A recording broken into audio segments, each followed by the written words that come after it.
Bismillah Rahman Rahim. Assalamu alaikum, everyone. Today we are joined by Joram Van Klaveren, former Dutch politician. He was well known for his criticism of Islam, but he changed his mind while he was writing an anti-Islam book. We'll get to know a lot more about his spiritual journey and his insights today in this discussion. Thank you so much, sir, for joining us. Thank you so much for taking out your precious time. Well, thank you for the invitation. It's a great honor for me. Yes, sir. I would like to begin by asking you about your journey to Islam. You have said that your faith in Islam has provided you with a sense of religious meaning, and it was the end of a long search for meaning in your life. And after you read Islam deeply, you were able to find a certain joy and a certain personal peace in the religion. So can you please explain to us what is that meaning which you find in Islam? Yeah, it's a good question. Well, of course, I was raised as a Christian, so it wasn't so that there was no religion in my life before Islam. So I think that's something that a lot of people who are Christian, or whether Muslim or whatever religious background they have, of course, you are raised with a certain spiritual baggage as well, besides the normal stuff you get to learn when you grow up. So I think that helps, of course. But as a Christian, I always felt a certain tension between heart and mind. And that is, for example, you have the concept of the Trinity in Christianity. So you have God the Father, God the Son, and God the Holy Spirit. And in Islam, you have a direct connection with the Creator, of course. There's not such a complex concept of who God or Allah is. And that made sense to me in a way after I studied it. And I studied it with an open heart, because in the beginning, I studied comparative religion at the Free University in Amsterdam. And a lot of people ask me, and it's a good question, how is it possible that you studied comparative religion and still you ended up with such negative ideas about Islam? And it had, in my case, it had to do with my background, because I was raised in a very strict Protestant environment. And it's not so much that my parents taught me that, but I was kind of a book nerd. So I read a lot of books. And one of the people I found very inspiring was Martin Luther. And he was the person who started the Reformation. So he started the Protestant church in the 16th century, so long ago. But he was very anti-Islam because of the context of back then. There was a lot of clashes and wars between Europe and the Ottoman Empire, Turkey nowadays. So that influenced his way of thinking, his views on Islam big time. And that's indirectly influenced mine. So I was kind of negative, but after I opened up my heart in a way, and I wanted to see what is Islam while doing it, writing my anti-Islam book, of course, I thought to myself, well, it's much more logical when I look at the concept of God in Christianity compared to the concept of God in Islam. And to forward it, in the end of my journey, of course, I accepted Islam. I embraced Islam. And the tension that I always had between heart and mind, because as a Christian, I wanted to believe the Christian concept of religion, of course, but I couldn't, because in a way it was like my head said it's impossible. It doesn't make any sense. So it wasn't 100%, so to say. And after I embraced Islam, that tension between heart and mind was gone, because what I felt in my heart, I could understand with my mind, and the other way around. So it gave me sort of like the complete religion, where I found Christianity incomplete. And I don't mean that in a negative sense for all the Christian viewers that there are perhaps, but this is what I felt. So it completed my religion. And because of the fact that it completed my religion, it gave me the most satisfying way of living, because of course, as you believe in the Creator, and you believe in the fact that there are revelations, you see if you are a Christian, of course, you see it in the Bible, but I see it in the Quran, like it's like a manual for life. And that manual of life is so complete, so fulfilling, heart and mind, that it made me much more at peace with myself and with the world. Yes, the idea that you faced certain tensions between your heart and your mind while you were part of a religious tradition and as you studied Islam, and that this tension was resolved while you studied Islam and you found yourself in peace, at peace with respect to the faith that you had found, and also largely because it helped you connect directly with your creator, with God Almighty. And what to me is so fascinating about this journey that you have described, and as I have read also a lot about your journey, is that I realized that faith is something that you discover yourself. And it is something which is a culmination or the end product of a long process of pursuit, a long process of search and exploration that a person has to go through, like the way you went through. And to me, this is when faith or religion begins to give you meaning. I mean, it is your own journey, it is your own discovery, it is your own pursuit and search. So if I go about imposing religion on somebody else, they might follow it, but it would not provide them a sense of meaning as you found because of the journey that you went through. So, one thing which I have really learned from the journey that you have described, your journey to Islam, is that faith is a self-discovery. Faith is your own journey. I cannot impose faith on anybody else. And all those discussions and all those notions about imposing Islam on people actually go against Islam, because then it would not have that sense of meaning for a person on whom it is imposed. It can have meaning and peace only if I myself discover that, yes, this is something which convinces me, something about which my heart is at peace, my mind is at peace. This is one of the things which really I have learned from reading about your journey. Yeah, Uh, and I think, yes. like you said, it goes against the message of Islam, because Yes. in the Quran, of course, it says "La ikraha fi din." There is no compulsion in religion, and of course, there's this context, of course, but it is so much more than only the historical context, because of course it's for all times, for all people, for all places, and it is exactly what you say.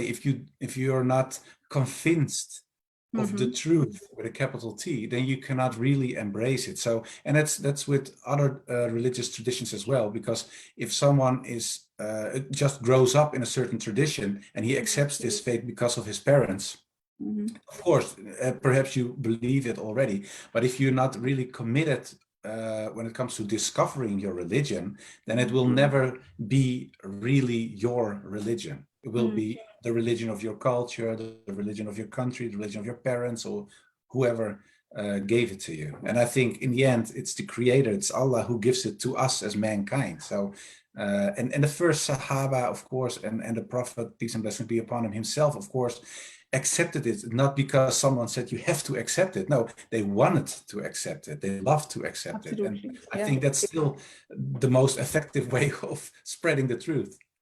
Yes. So if you're not convinced about the truths of your religion, you cannot really embrace it. I think that's the gist of it all. Yeah. So you've spoken about your period before you studied Islam properly and analyzed it deeply, and that you had a lot of objections regarding Islam. You had a lot of misconceptions in your mind regarding the faith. So, what was that one major misconception which you had in your mind and that made you extremely critical of Islam? And how do you deal with that criticism or that objection in the book that you've written?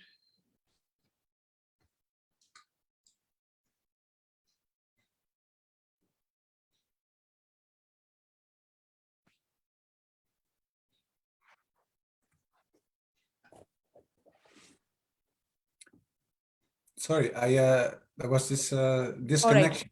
All right. I'll repeat the question. Uh, I mean, you've written a book. It's called Apostate from Christianity to Islam in Times of Secular Terror. And Yeah, the major essence of this book is that you have analyzed the major misconceptions that people generally raise regarding Islam. So, what was a misconception or an objection that you had about Islam before you started studying it? And what yeah. was it that made you extremely critical of the faith? And how do you analyze it or deal with it in the book that you've written? Yeah. I had a lot of objections against Islam. It wasn't just one. I think it's over 10.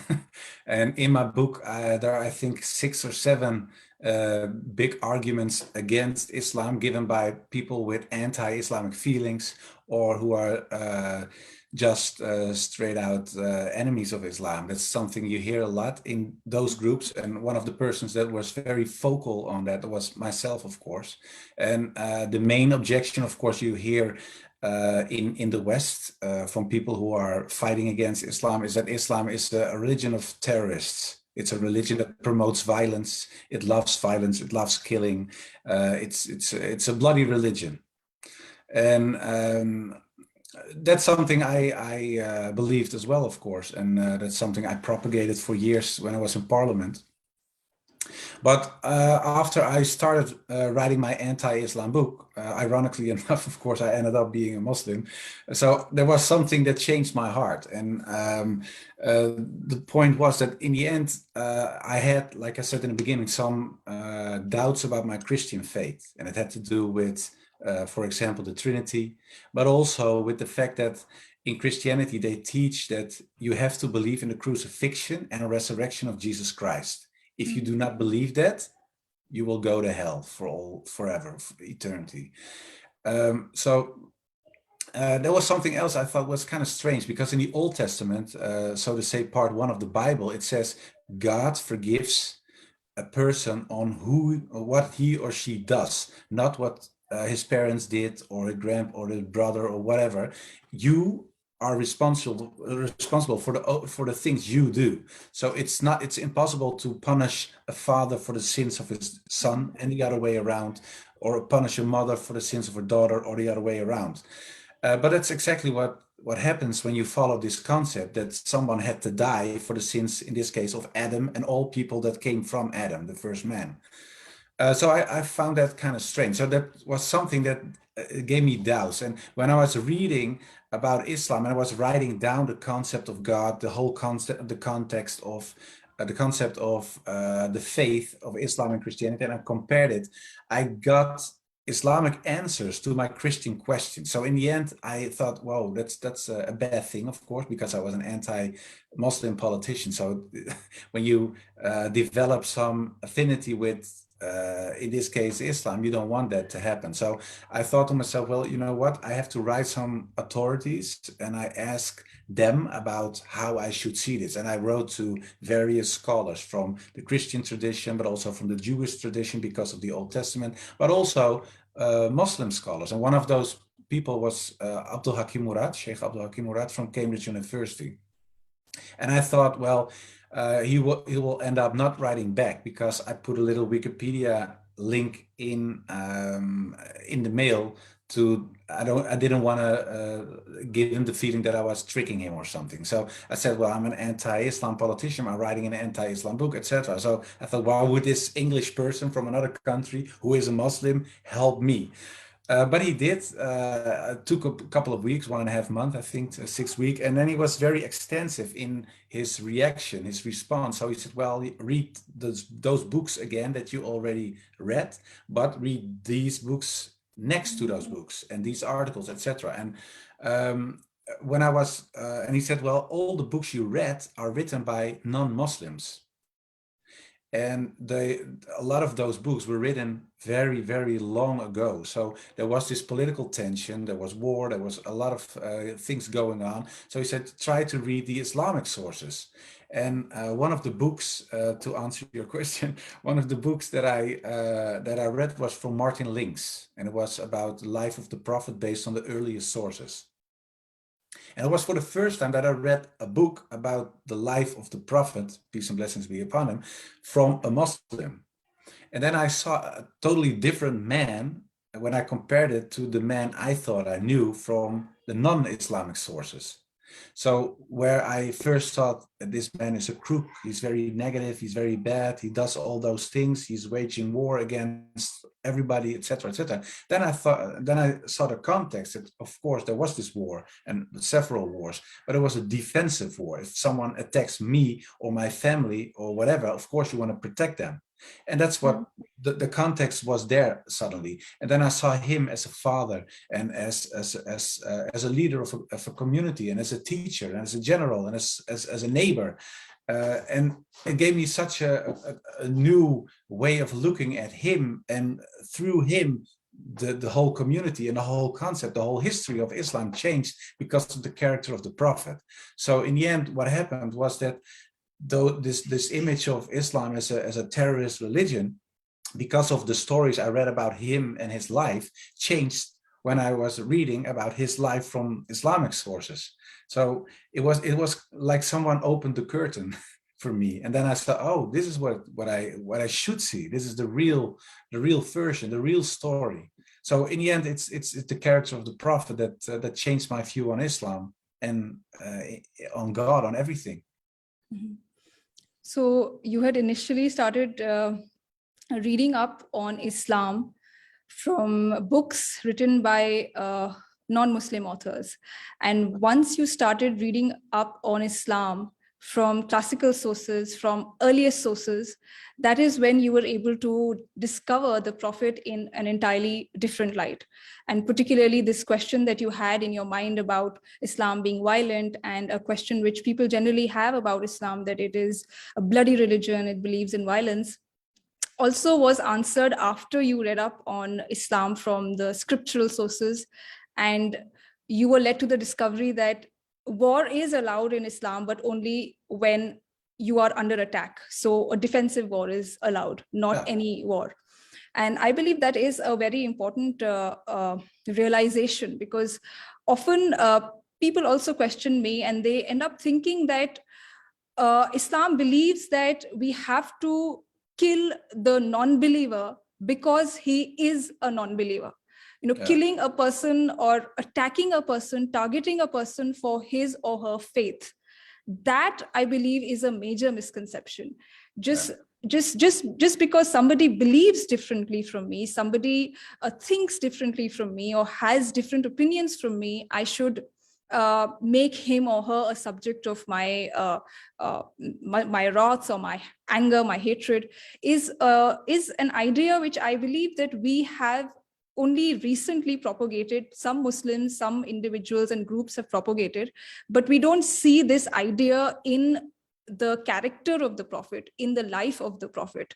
And very interestingly, as you said, that if you go through the early life of the Prophet, if you go through his behavior with people, behavior with his companions, behavior with people of other faiths, we will realize that we get an image of a very different person. We get an image of a person who is willing to open up himself to others, who has large-heartedness, who is broad-minded. And for that matter, I am even reminded of this a group of people who once came to the Prophet towards the end of his life, and they said that we want to believe in Islam, we want to be part of this community of yours, but we will not participate in defensive war along with you, and we will not be paying or giving the zakat, the annual alms giving which we are required to give. And the companions of the Prophet were extremely skeptical of such kind of Islam. They thought that this is an incomplete Islam. But the Prophet accepted these people in faith. He did not say that you have to be ready to wage a defensive war. You have to pay the zakat, and if you don't do that, then you cannot be considered as Muslims, part of the Islamic community. So I believe that the Prophet had this great large-heartedness and broad-mindedness, which we sometimes don't have, and that gives a very very wrong impression about Islam that sends across a very different perception of Islam to people of other faiths. And as you said, that it's only when you open your heart about Islam and you started reading it without any baggage, etc., that is when you were able to discover the truth of Islam. So it's very important to go back to the sources, go back to the scripture, rather than simply believe whatever you hear about Islam, or rather than simply reading one or two books. As Sheikh Abdul Hakim Murad also told you, that you have to reread the books you've read, and you have to also read various other sources on Islam. So we have to be thoroughly well read before we are forming an opinion. That's yeah. So and I think mean, also, sorry. Yes. But I also really think that when you look at the life of the Prophet, that it's like Aisha said, he was the Quran. So if something is unclear to me, or someone says, well, it is like that, and I doubt it, and someone else says exactly the opposite, and I'm talking about two Muslim scholars, then I often, for myself, of course, I'm not a scholar. So what I do is just see if I can see something in the sources on how he dealt with a situation that I'm in, for example, or something that looks like that situation. And then I often, it's often not that difficult. It's often when you look at him, then you say, okay, he is your example. He gave us the Sunnah. So if you follow the Sunnah, then you follow the path that is meant to be followed. And that is something that's very clear to me as well, because a lot of people here also talk about beating your wife, for example. It's a famous thing here in the West, that people say, well, in Islam it's allowed to almost kill your wife if she doesn't listen, etc. There's this Surah 434, I think. But there's also this hadith, and it's Sahih. It says the Prophet never hit a woman. He never hit a servant. He never did this, etc. So if people say, well, here, you see, you have to hit your wife. And I said, well, look at his example. What did he do? He didn't do that. So it's possible that there is a certain context, etc., etc. But when I look at his life and I follow him, and that's what we do, then this is what we have to do. And it's the same with war. If someone attacks me, of course I can defend myself, but he never attacked someone just for fun. Something a lot of people here think he did. So there are a lot of misconceptions. I think they could be cleared by just looking at his example. And like you said, rereading, especially the classic sources and the people who know what he did. Yes, I mean, that's a great way of understanding the example of the Prophet. You said that if there's something which you don't understand as you read the Quran, then you go back to the example of the Prophet, and you look at the example of the Prophet and try to understand the passage of the Quran or the verse of the Quran in light of the character or the example that the Prophet has set. I think that's an excellent way of understanding the Quran oneself, because many a times one does get confused about certain verses. One doesn't tend to understand the context, and one doesn't know the application.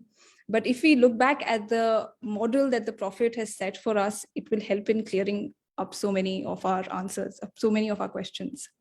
So as you were speaking about the misconception that people generally have in the West regarding Islam, the misconception that Islam is a violent religion. So in the Netherlands, for example, there is this tendency towards extremism, and the government is trying to find ways to combat terrorism and jihadism. So why do you think there is this tendency of Muslims in the West to go to extremism? And in your experience, what is the solution to this problem? Okay. Well, when you look at the statistics, it's not that that there's a big group that goes to extreme. It's just a very small part of the whole community in the Netherlands, and it's the same in France or England or whatever. So it's not that the majority goes to the extreme. It's just a minority group. And something that's very strange is when you look at, for example, people who went to Syria a few years ago to fight there. A lot Mm-hmm. of people from the West went to Syria, fight there, etc. And most of the people who went away after they did a lot of research on who was this person, why did he do it, etc., etc. A lot of parents told the researchers from several universities and government that their specific sons and sometimes daughters who went away were most of the time people who weren't that religious at all when they were back home. So there were other reasons for them to leave the country and go, etc. And in the Netherlands, you saw that there was this one boy from a certain town who was killed, and his mother told, of course, she was very sad, and she told researchers that he never even looked at the Quran. She was always pushing him, read the Quran, go to the masjid, go to, with your father, etc. But he didn't. And all of a sudden he was gone and he was in Syria. So she said he wasn't a religious boy at all. So it's kind of strange that he left and got there fighting against the criminal dictator, etc. So, and then they asked her, "What do you think happened to him then?" And then she said, "Well, he was very easy to influence. He was a young boy. Well, most of the people who went away were youngsters. There were no people from, let's say, plus 60 who left. Were young boys, and most of the time they were in a position that there was a little hope for them when it comes to their economic development, education, stuff like that. So those are the biggest problems. And of course they were vulnerable, and if some, and of course there are people who needed them for what reason, and they said, well, you have to come, etc., etc. So they kind of in a way were misled by those people who took them to Syria. And that's a big problem. So education, discrimination is also a factor in the West that plays a role. But the biggest problem is that a lot of people who went away didn't went to masjid at all. So I should say, especially when I look at the classical way of thinking, let's say the four madhabs, that's our that's the context in which you should be educated. And a lot of youngsters nowadays, young Muslims, aren't educated in the religion at all. So they don't know. They just look something up on YouTube. They hear something. They think, okay, I'm lost. I can just go to whatever place and then perhaps I found peace or whatever. So that's a big problem. I think the solution would be a good religious education, a good religious understanding. So you see that it's impossible to go astray. It's even in the hadith, go and stay in the middle. And that's, if you go to extreme, you're not in the middle anymore. So it's very important to educate, especially youngsters, and especially youngsters who are in a position where they're very vulnerable. Yeah, so that's interesting that a lot of people whom you have studied who went to Syria to fight, they were people who were not quite religious. They did not even know about the Quran or the Hadith, and still they were inspired or influenced to go all the way, travel all the way to another country to fight. And that shows the uh, kind of vulnerability that exists among the youth, and it's so important to educate them about their religion. Yeah. And as I went to Canada once, I was speaking to this group of parents of young students, of young children, and one of the things that I found in common uh, among all the parents was this concern, Muslim parents, of course, this concern that we don't want our children to become like people in the West. So I realized that there is also this culture of we and they, which we have developed in our community, and especially amongst our kids. We say, don't go to them, don't be like them, stay away from them, don't become like them. So we develop this kind of we focus a lot on the separateness, we assert our separateness and our differences from people of other faiths. Yeah. And the Prophet, on the other hand, focused a lot on the commonalities between himself and people of other faiths. I'm reminded of a funeral procession that the Prophet was once passing by, a funeral procession of a Jew, and he stood up in respect. And when somebody said that it was a Jew, not a Muslim, he said that was he not a human being? Yeah. So I believe there is also this tendency to separate ourselves from people of other faiths, to live in ghettos and feel alienated, therefore, because of this tendency that we have developed. So it's so important to break away or break down this culture of we and they, and engage with people of other faiths as if they were human beings, and enter dialogue with them. My grandfather used to often say that we should enter dialogue with people of other faiths, and we should do this in the spirit of mutual learning. We should not try to debate with them and establish the superiority of our religion over them. There's so much that we can learn from them. There's so much that we can adopt from them. And that is something which can really help in building harmonious relations between us and people of other faiths. So that, I believe, is also one of the things that our community and our community leaders have to work upon, apart from what you had said, that we have to educate our children in religion. Yeah, it's true. And I think what you just told is a cultural problem. When you look at a lot of immigrant groups who came to the West, let's say half a century ago, the first immigrants in the West, they were, especially in Europe, they were concerned about, for example, the language. Will my children still learn, for example, Turkish or Arabic or whatever? But of course, it's not a religious thing. It's if let's say that if all communities were very close, the Muslim communities, there wouldn't be any dawah at all. The first companions, of course, were all non-Muslims in the beginning. So, of course, the Prophet and all the companions who lived with him had an open heart, because they had to invite. It's even in the Quran. I think it's Surah 16, 125, Surah the Beast. Call to the way of your Lord. How can you call to the way of your Lord if you say, I don't want to engage with you? That's impossible. So it doesn't make any sense. So, and there is this concept of urf.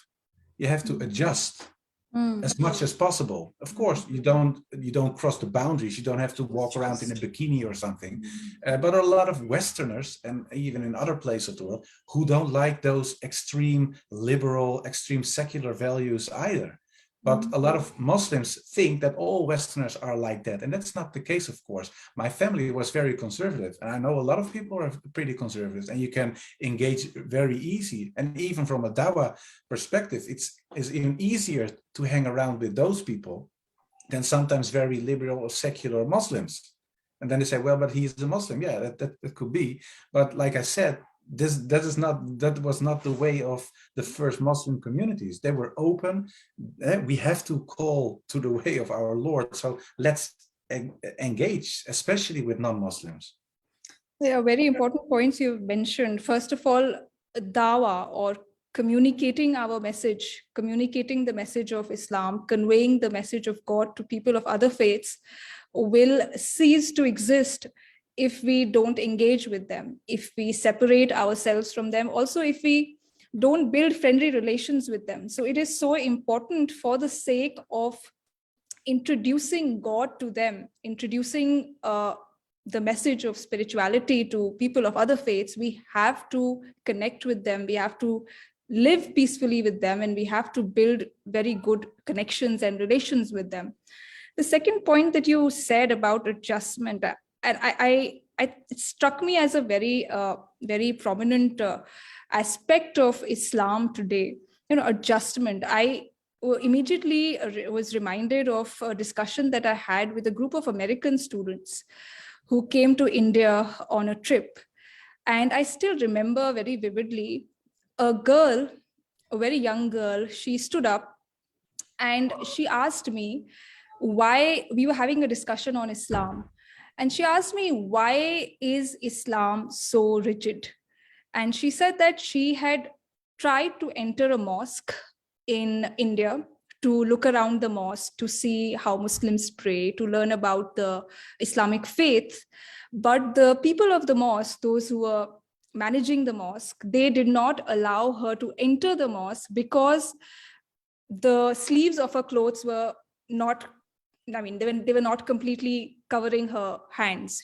So they were not ready to accept someone with partially covered hands. They wanted someone with fully covered hands. And she was really in shock. And she said to me, why this rigidity in Islam when I don't see this rigidity in other faiths? And this is something, to me, a very important aspect which we have to understand, because the Prophet has said to us that you have to make religion easy for people. You don't have to turn people away from religion. You don't have to make people repel religion.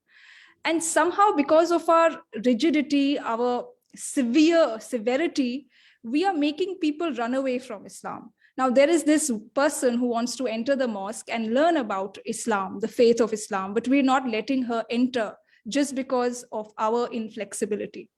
Yeah. So I think it is so important for us to not demand from the other person to adjust. Rather, we should make adjustments ourselves. That would be the way of living peacefully with people and letting people know about our faith. If I am not ready to adjust, if I'm asking the other person to adjust, they will only be, they will think that my religion is intolerant and they would not want to know about it. So adjustment is so important. I think that's also a very important aspect of dawah. True. Yeah. So I just wanted to know about the Muslims in the Netherlands. There are 5% Muslims in the Netherlands. Yeah. And what do you think is the contribution Muslims can make in the West, in Western society in particular? Yeah, well, of course, everybody is already contributing by just being there and working and doing what they do, like all normal citizens in a country, of course. So that's an important thing, because sometimes in the anti-Islamic part of politics, they say, well, they don't do anything for this country, but of course they pay their taxes. They are 99 out of 100 times they're law-abiding citizens. People do what they had to do and have to do. So that's the first thing. But I think because a lot of people outside of the West and inside of the West as well don't really realize that the secularization that's going on in the West makes the West very vulnerable for itself, because nowadays you have nationalism, you have this concept of wokeism, as they call it. You have very extreme on the right, very extreme on the left, and a lot of people are looking to fill the hole in their heart, so to say. So you see people tending towards nationalism, but also racism, but also extreme partying, spending money, being an extreme consumer.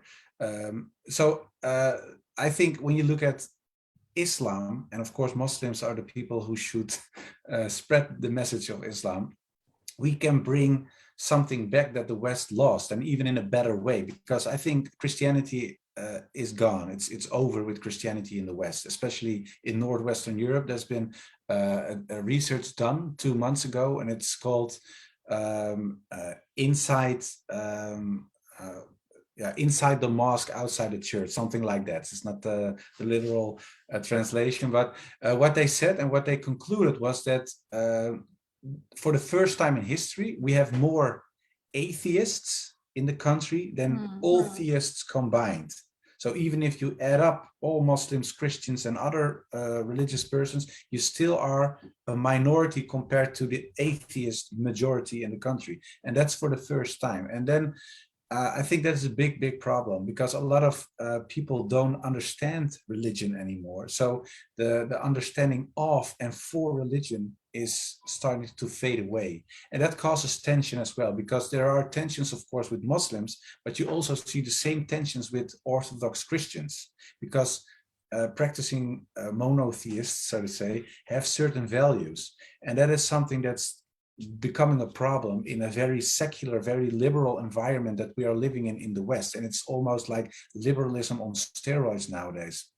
And what we have to do is, as a Muslim community, we can offer people a real answer. Of course, we believe in Islam as the ultimate truth. So where the West has lost God and they lost a sense of community and they lost a sense of family, those are core values and core concepts, of course, in Islam. So we can bring back God, we can bring back family, we can bring back community in the West, and even in a better way. So I really hope that the Muslim community practices Islam in the way that it should be practiced, and then it can give answers to so much questions of the context we live in now. Yes, and it's an interesting point that the atheists today are in majority and religions or theistic people are in minority.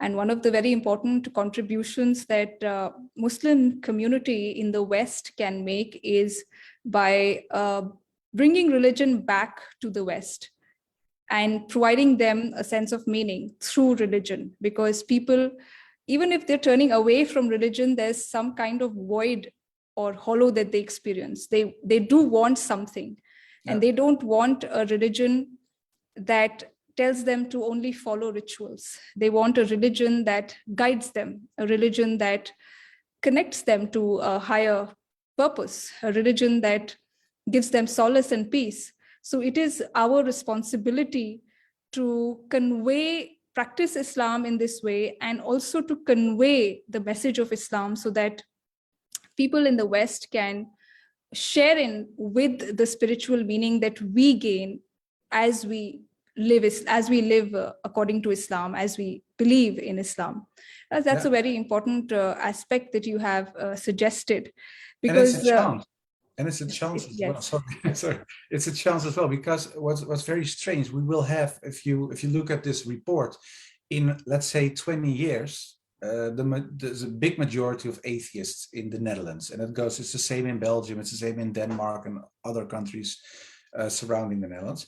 But Islam is the only group that doesn't secularize. So and of course it's just 5%, and even with extra immigration or a little bit higher birth rate, it will end up perhaps 8%.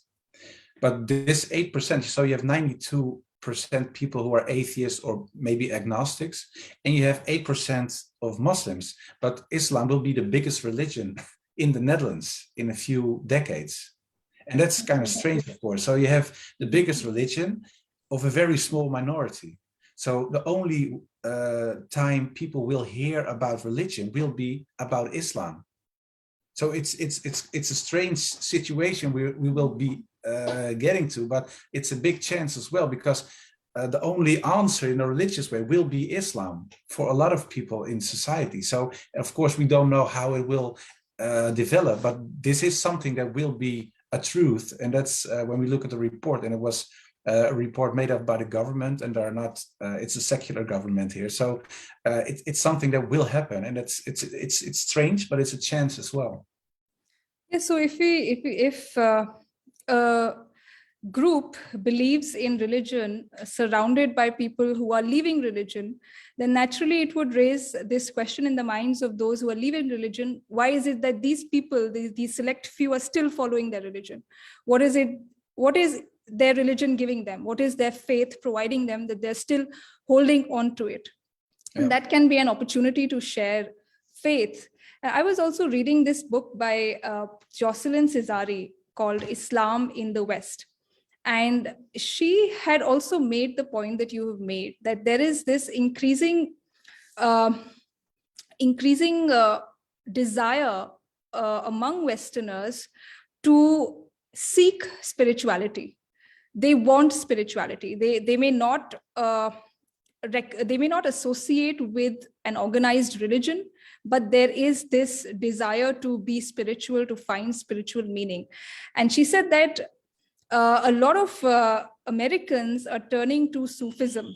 they are turning to this to Sufism because they find Sufism a bit more spiritually inclined version of Islam, and that is something that gives us an idea that Islamic spirituality has a great opportunity in the West, because this is something that people are searching for, and Islam does have a great spiritual practice, a great way of describing spirituality or living according to spirituality. So, Absolutely. yes. The last question that I wanted to ask you is about your search for God. And you have said that you have found God through your study of religion, including Islam.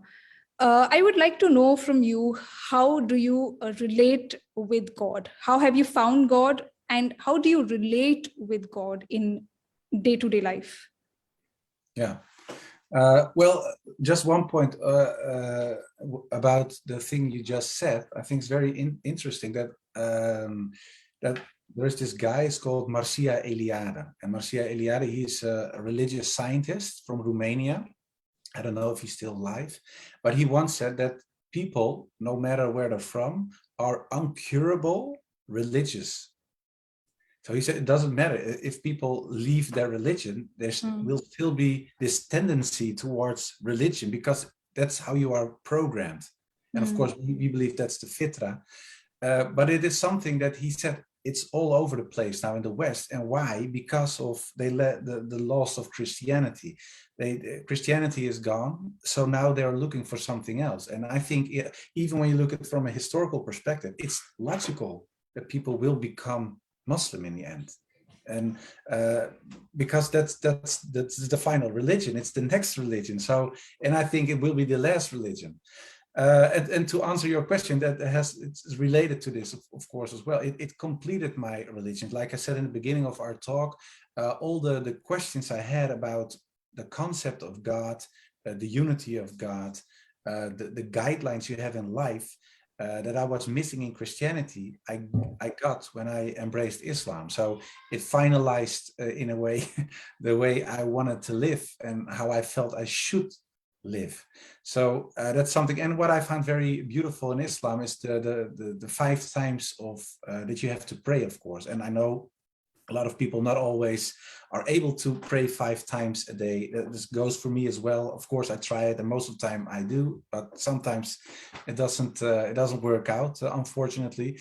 But the fact that you are forced in a positive way to be reminded 5 times, so the whole day, in the morning, in the evening, and during the day, about your creator. So it's almost impossible to go astray if you really try to practice your religion, because you're constantly reminded of the way you should live your life. So it completed my life. It made me, my mother once told me she wasn't too enthusiastic that I became a Muslim. But she said, I found you sweeter as a Muslim than as a Christian, but I still don't like the fact that you became a Muslim. So when you look at the praxis, the practicing of Islam, if you do it, you'll end up, I think, a better man or a better woman. Yes. So the idea that 5 times prayer is not just a ritual for you, it's a means of connecting with God. It's a means of connecting with the Creator, because it is something that constantly reminds you about your life, about the kind of life that you're leading. And it makes you feel that you're standing before God. You feel as if you're in the presence of God. And that is a real motivation, a real inspiration to keep on the straight path forever. And that is one of the very important realizations that we have learned from you. Lastly, I would just want your comments on, before we started the discussion, you said that you have read Maulana Wahiduddin Khan's political interpretation of Islam. So could you please tell us how you got this book and your first impressions after reading the book? Well, there was this friend of mine. He works at the embassy of Pakistan in the Netherlands, in The Hague. And I told him that I was reading several books from scholars. Some of those scholars came from Pakistan. And he told me, well, there is this one book you should read because of your political background. And then he advised me the book of your grandfather. So it was, I think, was a very good book. The fact that because that's a discussion as well, of course, in the West and also in Muslim countries, how to establish a political Islam or an Islam in politics. And especially the last part, he if I understood it correctly, he said you cannot impose a political concept of Islam on the people if the people are not there yet. Absolutely. So he said Islam has to grow bottom up, and then it will reach in the end politics, because that's the way, of course, it always